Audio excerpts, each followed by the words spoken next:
Hey guys, Sean Sewell, Engearment.com podcast. Really fortunate to have a international best-selling author, the founder of Personal Trainer Development Center and Online Trainer Academy, Jonathan Goodman. Thanks for being on the show today, Jonathan. And as you can tell, I like really long, extremely descriptive company names. You got two right there. Well, wonderful. A little bit of background. As a fitness professional, one of my colleagues is actually OTA certified. I found out this morning. Oh, very cool. Yeah. Very cool. Who is it? Katie Prendergast. Oh, yeah. Katie's awesome. Yeah. Cool. Katie's super rad. Yeah, that's awesome, man. Yeah. Cool. She'll love that shout out. You work with Katie? I do. Yeah. There you go. Yeah. Tell her I say what's up. I'll be happy to. So I bet business for you has really picked up the last 3 months because a lot of us fitness professionals obviously can't train in person. So I'm sure you've seen a lot more people come to you for your services.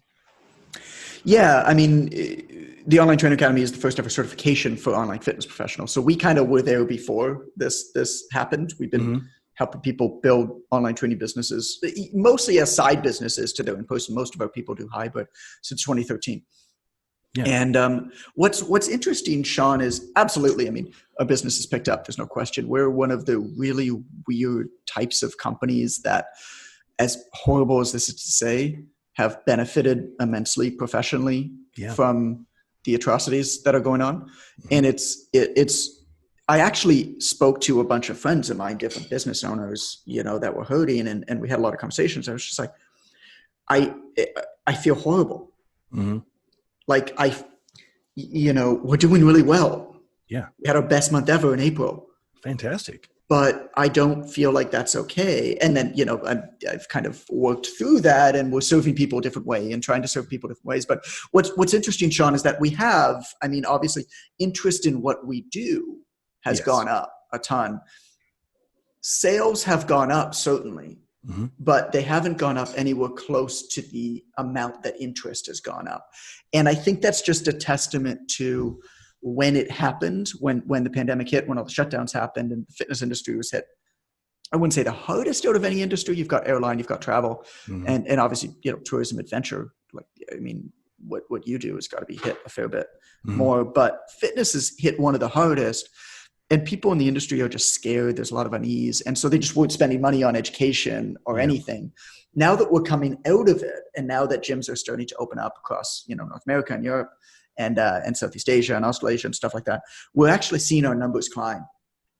And nice. And everybody's like, oh, I bet you're seeing a drop off. I'm like, no, we're seeing them actually go up because people now are stable and they realize that they have to have something online if they're going to make this thing a career. And they know that even though they're going back to the gym, they know that this has got to be a part of it. That's a very good point. And, I had no online training at all until beginning of March. And I've learned to love it. Like I have 3 more after this, and I'm really looking forward to it. Oh, cool. And it's been a lot of fun learning. And I already had decent audio equipment and camera equipment. Right. So I already had like a one step up, I think, in that direction. But that's, a very fortunate side effect.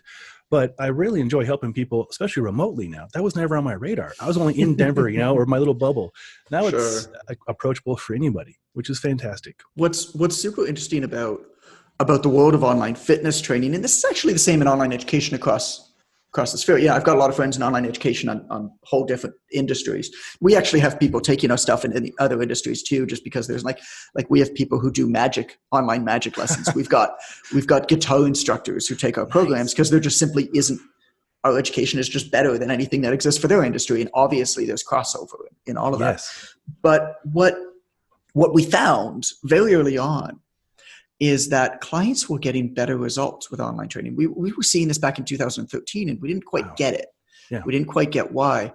And now there's actually been a lot of research showing that clients, exercisers, by and large, get better results with remote programming. And it's super interesting. And I'm able to explain it a few ways. The research doesn't actually really explain why it happens. It's just starting to see this trend.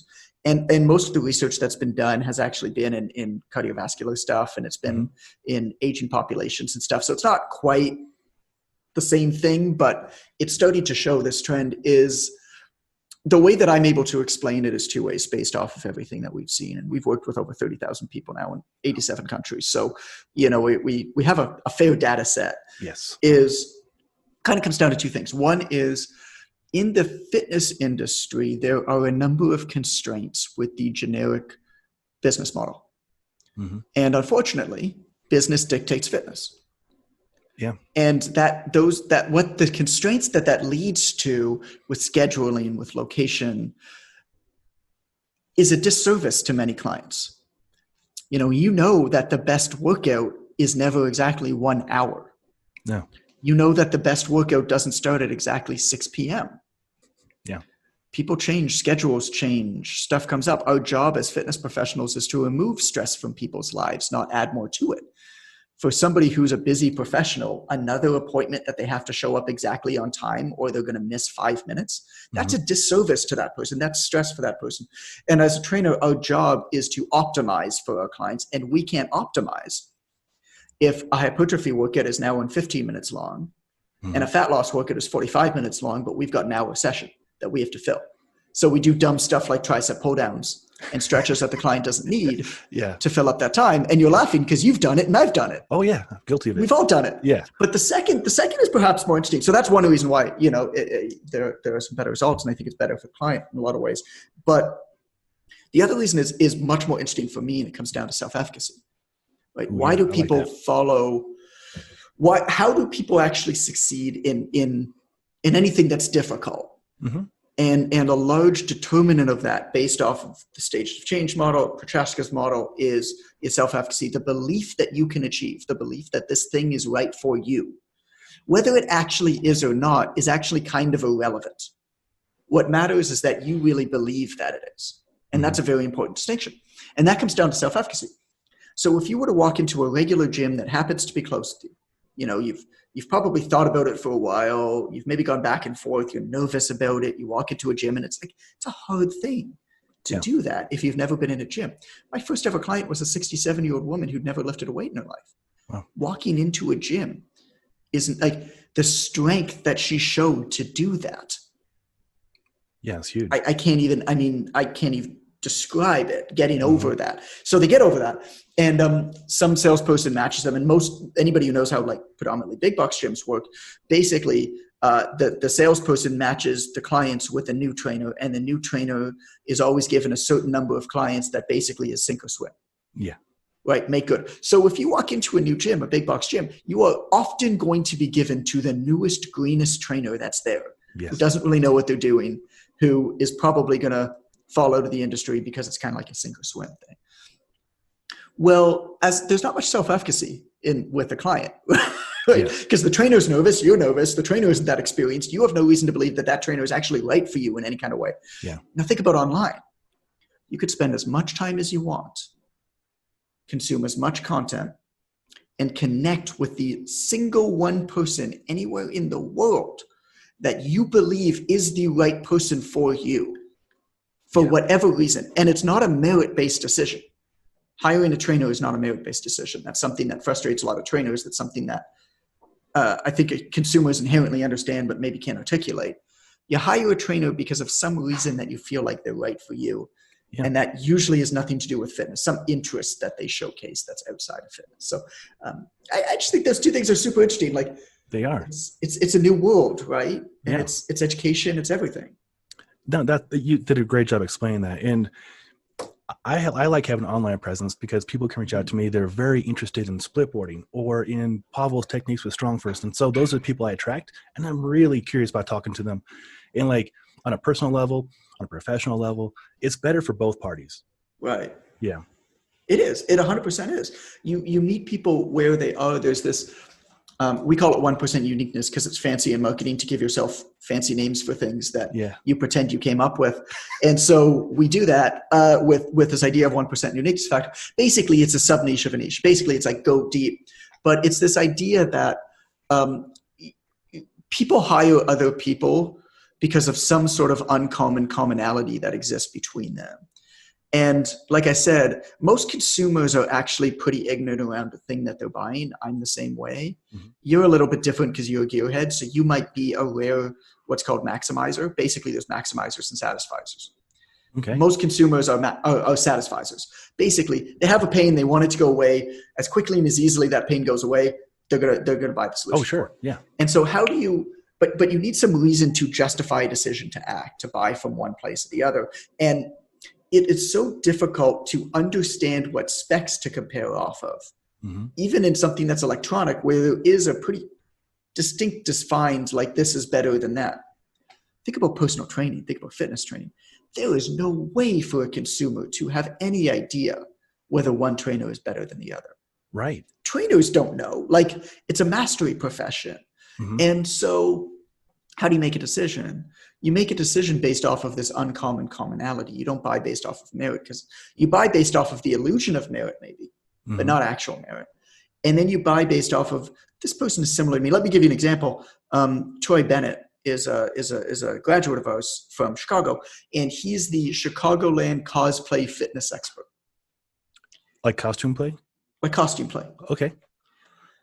And what does that have to do with fitness? Unique niche? Nothing. Nothing, yeah. Nothing. But he just happens to like cosplay. He lives in Chicago. He's been involved in that community. And so he put himself as the Chicagoland cosplay fitness expert. This is his brand. There are 5 clients without any selling the first day. Wow.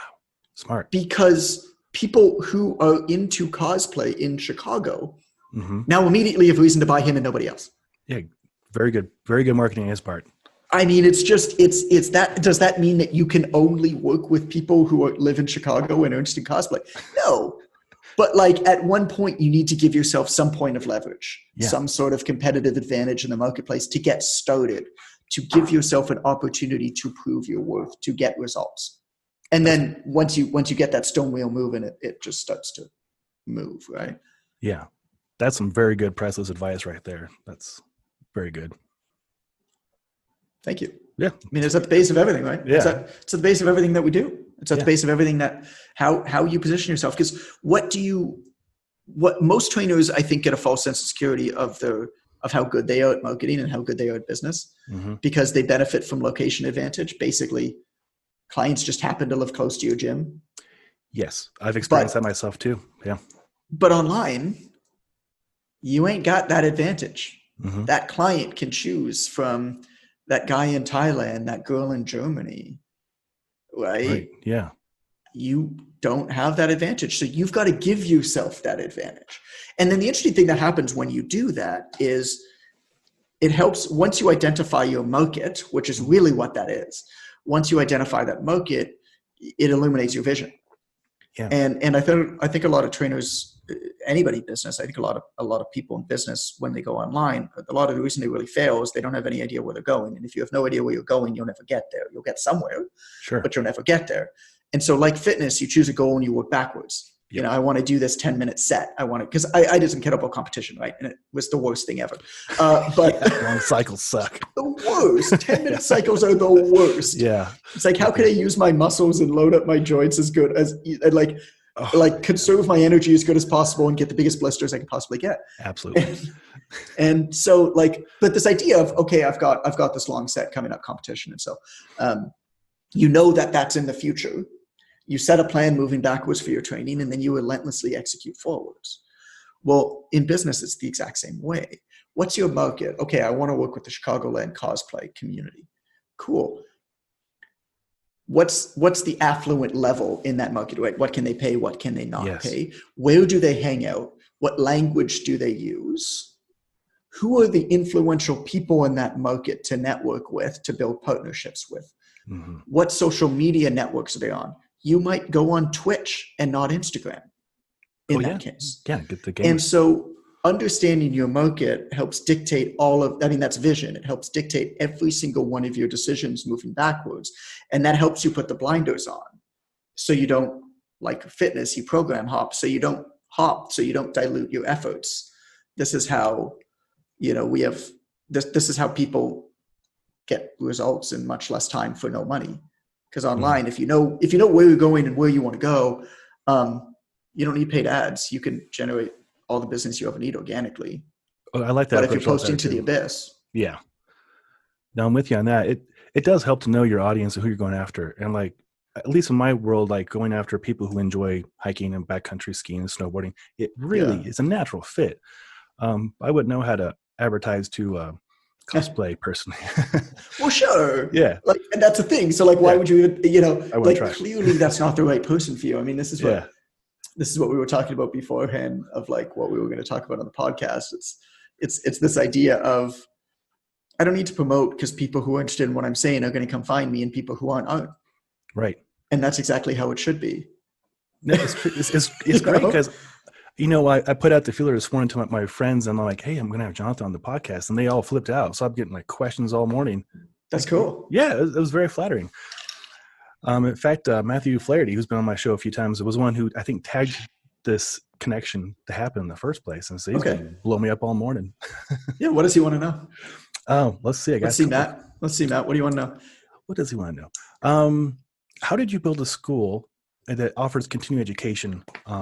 Yeah, that's a good question. Like that came from two different people. How did you get a CE accredited school for online training? How did you got it? Yeah. Well, every industry is different. Mm-hmm. The fitness industry is unique in that it is largely unregulated. Mm-hmm. There are a couple states that have government regulation, but the misconception is that fitness is regulated and that there's a scope of practice. Fitness is not regulated and there's no scope of practice pretty much everywhere. Mm-hmm. Any scope of practice is passed down by a certifying body. A certifying body has no governmental oversight, which means that it's basically a private for-profit organization saying that this is what you can do and can't do, which really holds no official stead. Mm-hmm. Not to say that it's not a good like idea of what to follow, sure. but there's no regulation. Mm-hmm. There is accreditation, but accreditation really doesn't have anything to do with the quality of the course. It has to do with checking off a whole bunch of nonsense bureaucratic boxes. That makes sense. And so not to say that you shouldn't look for an accredited body. And in fact, if you're looking for insurance as a personal trainer, you might need to have a baseline accredited cert. Yep. But it actually has nothing to do with the quality of the education. I would second that. I've taken a lot of courses that were accredited, and I'm like, this is not very good. No, accreditation process is a nightmare, and we started to go through it and dropped it because I was just like, this is a can I swear on your podcast? Yeah, of course. This is a bullshit process. Yeah, this is a bullshit tag that people have been convinced means something, and it's going to cost me $50,000 to $100,000 to get it, and it means nothing. Right. And I just dropped it. Hell yeah. But that's not to say that there isn't some value in it. I mean, look at it this way. If something's accredited, you know it's not crap, and you know that there's a real company behind it. Yeah. A lot of people who offer education online, there's no real company behind it, which means there's no real structure, which means there's no real guarantee of customer support, of ongoing support, anything like that. So, we have other markers. We've got A+ from the Better Business Bureau. We've got other markers of that. But how do we build it? I go through a process of beta testing with every new product and everything I do. And so when basically we did a huge research survey back in 2012 trying to figure out the problem that personal trainers deal with. Mm-hmm. After speaking to, I think it was 147 people one-on-one, after gathering a few 100,000 data points, we were able to drill down it into one sentence, which is trainers need to make a bit more in a bit less time with a bit better schedule. Yeah. Basically, that's the problem. Yeah. And so with the problem, we started looking for the solution. And that's how in 2012, we came across online training as the solution. So I said, cool, I'm going to build a business model for this and test it. So I literally made up a business model. And then we took on 22 beta testers in a coaching group. And 24, 22 finished it. From that 22, we took in feedback. Basically, we revisited the business model and released a course that was the precursor to the Online Training Academy. Took in, I think it was like 150 people the first time, 500 the second time for that course. And every time I did it, I did it cohort-based. And the reason that I did it cohort-based was part marketing, scarcity is really important. But mostly when you do something cohort-based, you can actually assess the success of it and you can monitor your students. And so we did a ton of research. We watched people, we followed people, how they were not using the materials. We did a lot of surveys, we did a lot of phone calls, and continually tried to reassess it. And the program has now gone through 8 iteration cycles. Wow. Since 2013, because the first program came out in 2013. We've had independent audits from like the senior course developer at Yale University did an independent audit of the learning of the course. And so that process then helped us evolve it in 2016 to the certification, helped us build the textbook. But keep in mind, the first version of the textbook didn't come out until 3 years into the course and 5 iterations. Wow. That's some And dedication. now we're in version 3 of the textbook, to give you an idea of what this process is. Wow. So it can't be, it's not just made up. And this is, I think, one of the differences. I mean, OTA is the only real, like I'm proud to say, it's the only real curriculum for online training that exists. There's a lot of people who teach online training, but it's basically like a way that they figured out how to do it, which might be a perfectly valid way and a perfectly good way for people who are exactly like them. To me, a curriculum is, I'm going to give you all the pros and cons. I'm going to give you all the best practices. We're going to give you all the support you need, and we're going to guide you to putting this together in the best way that works for you. And that's going to be different for you than anybody else. And then we give people lifetime access because like your life changes. So your business will change with your life. When I started training, I was a single guy with no real responsibilities. Now I have a house and a 3-year-old, it like changes. And then, how do we get, so we're not accredited, but we have pre-approvals as a continuing education provider by basically every major governing body, certifying body worldwide. And the way to do that is just paperwork, to be honest. Pushing papers. All of them, they have different organizations do different assessments of the material. Some of them look really deeply into it. Other ones don't. Some of them, it's like a cash grab, basically. Pre-approving continuing education is cash grab. Other ones really take it seriously. And I mean, we meet the guidelines for every single one. We blow past the guidelines for every single one. So it was just a matter of paperwork. Like Fitness Australia is the most paperwork anybody has ever had to done for anything everywhere. NASM is a form. So really? NASM. It's cool. it's just different for everybody. I mean, a big part of NASM's business is because you pay a fee to become a pre-approved provider. And then you pay a yearly fee to maintain it. A big part of NASM's business is people becoming pre-approved providers for NASM. Wow. Right? That's I mean, a big part of their business. They're a big company. Sure. They've got 2 levels of private equity backing them. But that idea of that business. But the misconception is that you don't actually have to, as a student, you don't actually have to have pre-approved education by your certifying body. Any education you will be able to petition for continuing education credits for basically any certification for any program. There's always a process. That's very encouraging. I have an online fitness school. I'm going to go do that this afternoon. We can, you know what I can do if you want, Sean, we've got a PDF that we put together for our students with basically the booklet of all of the certifications. Sweet. And then, what we do, because some of them like NSCA, for example, won't allow outside certifications to become pre-approved. They just have a rule. They just don't, basically they don't want their people to take any certifications that aren't NSCA, so they don't pre-approve them. Okay. Doesn't mean they don't accept them though. Just means they don't pre-approve them. So we basically walk through in this booklet the process so our students know how to submit all of the documents to get credit. So I can give you that booklet if you want. That would be so awesome, Jonathan. I know at least 3 people that ticks off their education that they're trying to build as well. That's helping a lot of people with that one. Oh, that's cool. And it also answered how you started the business. I didn't know how much you put into it to evolve it. That's some serious dedication. That's really impressive.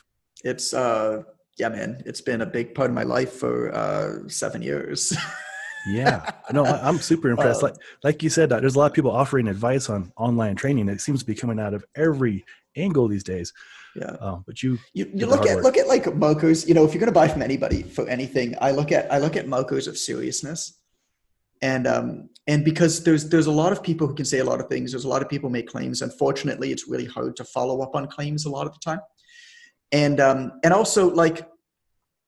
A lot of claims, the people are different than you. It's, I had this much success or whatever it is with this thing. It's like, I don't know you. I don't know where you are. I don't know your circumstance. Like, I can't really put that much in it. So what I look for when I'm buying stuff is what are markers of seriousness amongst the seller? How much thought and effort? And also, Nassim Taleb talks about this quite a bit. What kind of skin in the game do they have? Yeah. If somebody doesn't have a website, they just have an application form. If somebody is just firing Facebook ads to an application form to a phone call, you got no skin in the game. Doesn't mean that you're necessarily bad, but it's a red flag for me. Yeah. if I look at somebody's website, for example, and they have a paperback book that they sell, that's skin in the game, because I know how hard it is. I've written 11 books. I know how hard it is to create a book, and it's expensive. We have a textbook. We have a 360-page textbook on online training. That's skin in the game. Yeah. You can't just write that. It costs hundreds of thousands of dollars to produce. You can't do print on demand for textbooks. No. We do print runs of 1,000 plus, and it still costs us $40 a book. Dang.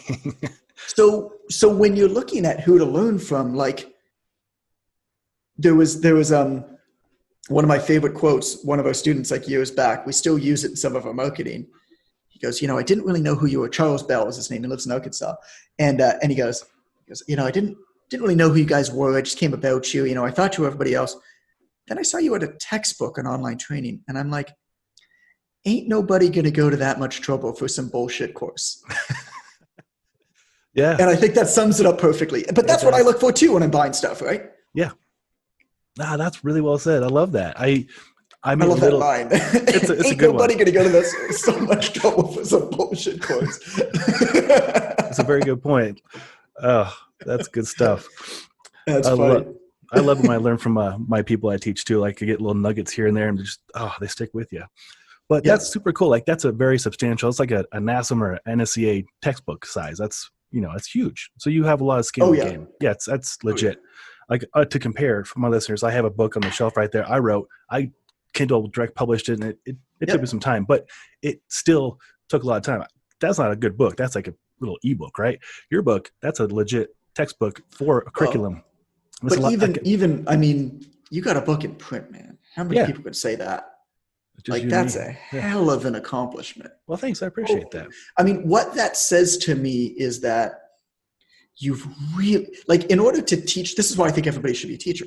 Because in order to teach something, it forces you to understand that thing so much better. It forces you to not just understand it in your own head, but understand it objectively enough so that you can communicate it to somebody else. In order to write a thing in a book is a new level of understanding. To organize something in some sort of, call it a curriculum, like a chapter, like a table of contents, right? It's a new level of understanding of that thing. And then to sit there for the hours and weeks and months it took you by yourself, not having any idea whether anybody was ever going to see this thing or care about this thing, probably doubting yourself that you'd ever finish it. Oh, almost all the time, yeah. And work through that tells me a lot about you, tells me a lot about how much you care about your craft, and tells me a lot about how much you've thought about your craft. I appreciate that. Thank you. I mean, it's special. It's really special, man. Well, I really appreciate that you can see that and appreciate it. And I was listening to your podcast, which is really funny. You guys riff and like banter, and there's a lot of laughter. Yes, it's great. Yes. There's a lot of banter. There's a lot of poop jokes. There is. I love poop jokes. My last podcast, I was talking about poop too. You know what? Poop is funny. It is. Like, I don't care who you are. Like, poop is funny, and I'll tell you why poop is funny. Poop is funny because literally everybody poops. Fact. And picture like the Queen of England, okay, sits in the royal bathroom and squeezes out a poop. Fact. The same as, like, poop democratizes us. I don't care. It makes us all equal. I don't care who you are. I don't care what clothes you wear. I don't care what car you drive. I don't care whether you live in a palace. You're not going to still do the same thing. It's like that famous Andy Warhol Coke, the best. I'll butcher the paraphrase, but like, the thing that I love about Coke is all the Cokes are the same and everybody can get the same Coke. Even the president of the United States drinks the same Coke as I do. Yeah, like that. Like everybody poops. That's why it's funny though. That's why it's so funny. It is. I laugh every time poop comes up, poop, crap, whatever. And my wife is like, "You're such a kid." I'm like, "Well, maybe in this capacity, but shit's funny." My 3-year-old son, his favorite song right now, he goes like probably 10 times a day. He just looks at us. You can tell he's just thinking about it all the time. He's like, "You want to hear a funny song?" We're like, "Yeah." He's like, Old MacDonald had a poop. Calvin flushed it down the toilet. Then it went into the sewer. The end. That's a great song. Oh, I love it. It's brilliant. It is. This is why you have kids. Yeah.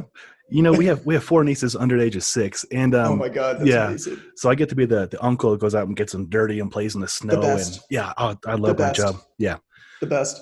I was an uncle to 4 nieces and nephews before I had my own. Wow. And I'm the youngest in my family. I'm the youngest of like cousins. Nobody had kids. My sister didn't have a kid till she was, my sister's 8 years older than me. She didn't have a kid till she was 35. So like I was never around babies at all. And I was petrified of them, obviously, because poop. And so random poop. Because random poop everywhere. It's just, I mean, anybody who's not a parent doesn't understand just how much your life is dictated by poop once you become a parent. Like everything you plan for is about poop. Like the clothes you bring, your schedule, like where you go. It's like, oh, is he going to poop there? Like we need to be prepared for that. Like everything is. And so, but yeah, I got to be that uncle and practice, which I think was really important. The first time I held a diaper, I vomited.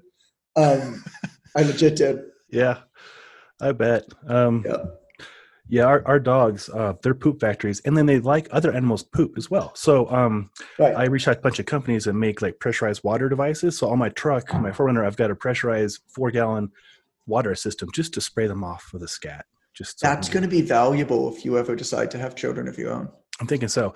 I hope people don't think it's like child abuse by hosing off a butt crack, but well, you can get like one of those old school super soakers. I feel it's like, Super Soaker was like Super Soaker 50, and that was the one with the green container that like everybody had. Then Super Soaker just went buck because I guess they just made so much money and just started making like Super Soaker 50,000. It's like, this is not, and it was a problem where it was knocking out kids' eyes.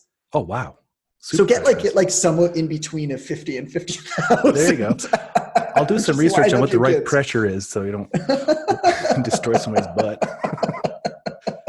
I like that we took this direction. This is good. I'm very happy at how this podcast degraded into organic shit talk conversation. Yeah.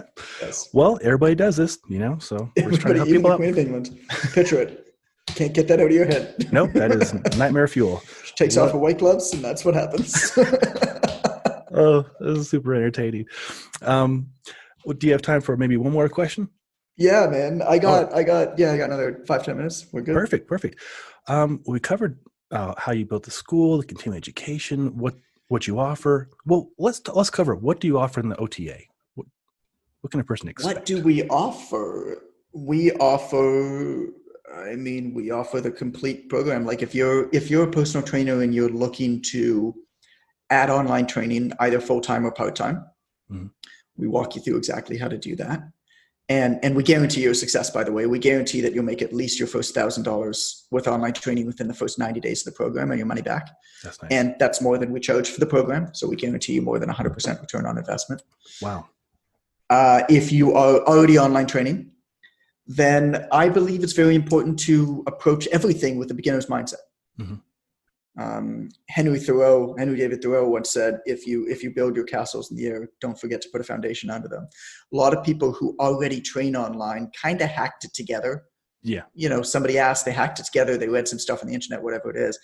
I will guarantee you that there are ways that you can improve and be more efficient and service your clients better.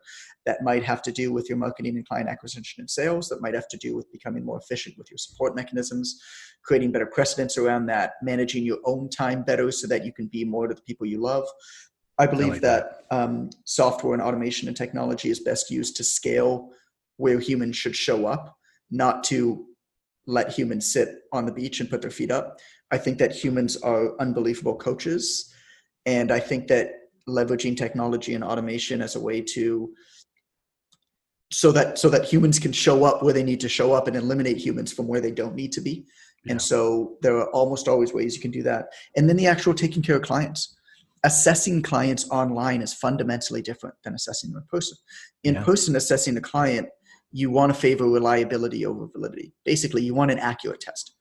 Most assessments in person, particularly body fat assessments, are actually not accurate if you actually understand the science behind it. Like a lot of people use bioelectrical impedance, the scales, and those are just not accurate. Not at all. It is. But anyway, I mean, if you have a bod pod or underwater weighing or calipers, if you're really good at calipers, but online, you have to actually switch your gears a lot and favor reliability over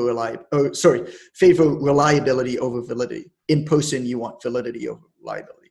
So you don't actually have any way to know whether it's 100% reliable test because you're not there physically with them. Mm-hmm. But if you choose the right assessments and you guide it the right way, then you can make sure that the results are reliable from test to test to test to test. I like that. And it's actually a lot simpler than you think. For example, tape measures are an online trainer's best friend because it's really easy to guide somebody to take a tape measure assessment. Things like those old school gym tests of like 60-second push-up test, 60-second sit-up test are actually really, really good assessments when you're an online trainer. Probably not so much in person. And does it mean that the person is getting stronger if they can do 60 push-up or more push-ups in 60 seconds? Maybe, maybe not. But it means that they can withstand more. It's also a really good measure that they know that they can improve on. That is very hard for them to kind of cheat on, right? And then you get into things like motivational interviewing. Massively important online. Oh yeah, the why, like Massively. Why? Yeah. Why are you doing it? Why is somebody doing it? And also, and creating that intrinsic motivation for them by really listening to them. But more so, a lot of situations come up. Any seasoned online trainer knows this. A lot of situations come up where a client just disappears for a period of time. And in person, if you've got sessions with them or they live close, like it's kind of hard for them to disappear more. Not to say it doesn't happen, but online, client could just disappear, just stop sending their check-ins, stop responding. And as a trainer, your brain starts, do they hate me? Yeah. Are they pissed off? Are they failing? What happened? Maybe that person just forgot to tell you that they were going on vacation. Right. Like you really have no idea. And so there's a lot of really great motivational interviewing techniques that are built to re-engage in a very respectful, open, curious manner. A lot of trainers get accusational right off the bat because they think that like what a client does is an affront to them. Yeah, personal. A really great online trainer is just obscenely curious. That's my favorite word. Yes. Yeah. And so we teach a lot of that. Good.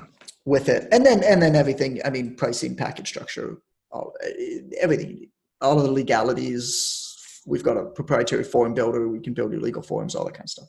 Oh, that's an incredible resource. I can always learn more too. Like you said, I hacked mine together. I'm getting by, but I can always learn more. And I'm sure most of the people I know are in a similar position too. Everybody can in everything they do. I'm rereading the book Tipping Point by Malcolm Gladwell right now. Oh, nice. And I haven't read that book. That was a very impactful book for me more than 10 years ago. And I haven't read that book since. And I talked about it a lot. It's funny, I've written about it a lot. I talk about mavens a lot. I talk about connectors a lot. But I'm rereading it. I started rereading it yesterday morning. And I was speaking to Allison, to my wife, this morning over breakfast. She's like, oh, so like, what are you getting out of it? I'm like, it's not like anything that's new in it, but the amount of new context through which I can put this information through. When I first read it, I was just gathering knowledge. I was pretty young in my career. Mm-hmm. Well, now I've had a lot of experience. Now I have real problems that I'm solving. Now I can actually take this knowledge and say, where does it fit in? And it's fundamentally different. And so the different stages that you're at in your business development, you might use a course like ours in different ways. Sure. You know, if you're brand new, you might put it together from the start. If you're not brand new, you might rip through the whole thing.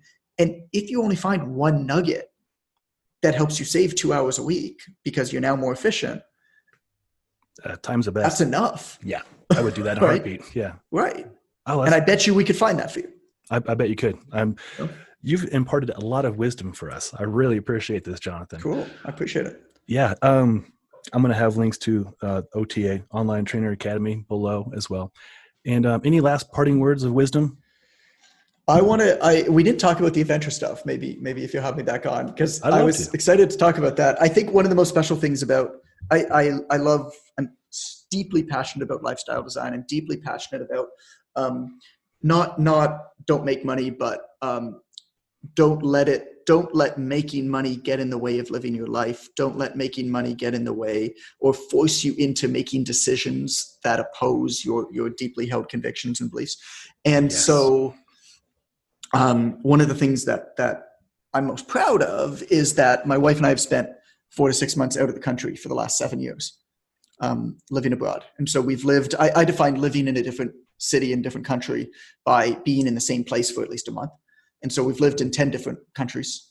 I haven't counted the cities, but like my son, who's 3, has been on 31 plane rides. And incredible. This past year, what I wanted to tell you, just because I thought that you'd really dig it, and it's a trip that I think you really should make. We were living in Montenegro for 3 months in the Balkans, in a town called Kotor, which is stunning if you look it up. Kotor, it's freaking spectacular. And we had a nanny with us who was traveling with us. And so my wife and I, for our 3rd anniversary, took a bus down to Albania, into the north of Albania, to a town called Shkodër, to celebrate our anniversary. And most people take their wives to like some romantic place to celebrate their anniversary. I take my wife to Albania, and we spend 3 days hiking in the Albanian Alps. Oh, I love it. Oh, this is great. And for anybody who has not been to the mountain ranges, to the Alps out in the Balkans, it's an area of the world that is just opening up, because they've been oppressed, unfortunately, for 500 years. Pick and choose your overlord ruler. Like, they've just been beat down for the longest time and bombed to the ground by the Allies during the Second World War too. And so that area of the world is starting to open up, and it's rough around the edges, which is what makes it so special as an adventurer. Yeah. The trip, so we were in Shkodër, which is a northern town in Albania, and to figure out how to get to the Valbonne Pass, which is the hike that we did, to figure out how to get there, we basically had to walk around town, and eventually found a hostel where we asked like how to get it. We met a minibus that took us for 2 hours at 6 o'clock in the morning to a boat dock, which then took us on a ferry ride for 3 hours up this beautiful stream where like people lived along the stream. It was the funniest ferry ride ever. Yeah. And then to another minibus ride, like off-roading to a town called Valbonne, which was like a goat herder like town, where you live in these guest houses that have been like, there's no Airbnb. Like I booked this guest house there's no Airbnb, there's no trip. Like some of this stuff is on TripAdvisor, but you can't even email them. So you message them on their Facebook page. You say, I want to stay this time. They said, okay, see you then. Wow. Like that's how you book.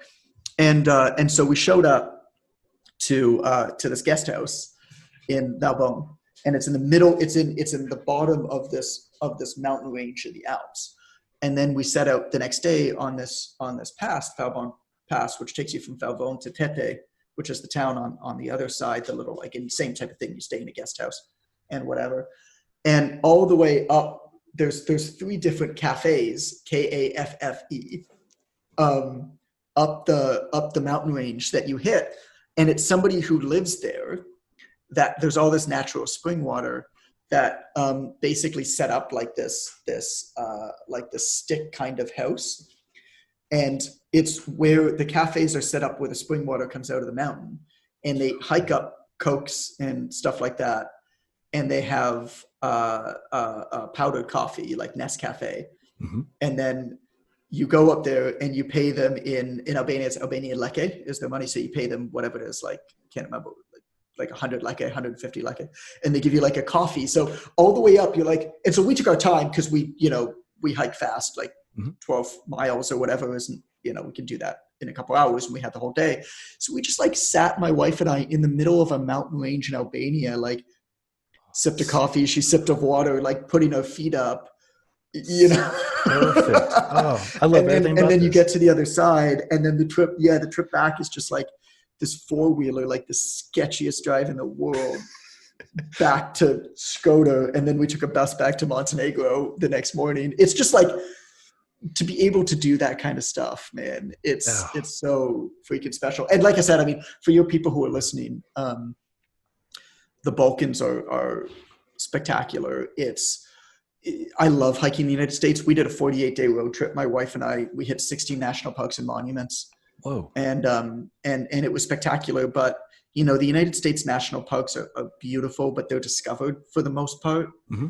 Not so much. Like there was some in like Washington State, like we were in like Lesson National Park and stuff like that, where we were by ourselves. But for the most part, the really spectacular ones are discovered and pretty busy. Yeah. You go out there and it's rough around the edges in the most beautiful ways that you could imagine. I love that. And it's cost effective. It's relatively easy to get around. The bus system is pretty easy to get from town to town. Like if you want to go from Montenegro to Albania to, I mean, any of those, like the buses to go from country to country are super cheap and easy. This is super. It's just a really cool. So I just wanted to make sure that I shared that, because I thought you would dig it, and I think your people would really dig it. I dig it a lot. To your point, our anniversary is on the summer solstice this Sunday, and we go camping every year for it. Beautiful. So I was camping last night trying to find the best spot with a little creek in it. And we're all gonna go out there and poop in the woods. I'm gonna find the most beautiful creek, and we're gonna go there and under the stars, and I'm gonna tell her I love her, and then I'm gonna shit in the woods. That's the plan. Oh, this has been an absolute pleasure, Jonathan. Thank you for imparting your wisdom. Like I said, a lot of great nuggets. I know you got a role here. I'd love to have you back on and talk more about your adventure life. Yeah, for sure, man. That'd be fantastic. That'd be fun. Awesome. And to Engearment listeners, thank you for checking us out. I'll have links to Jonathan and his great services below. And until next time, take care.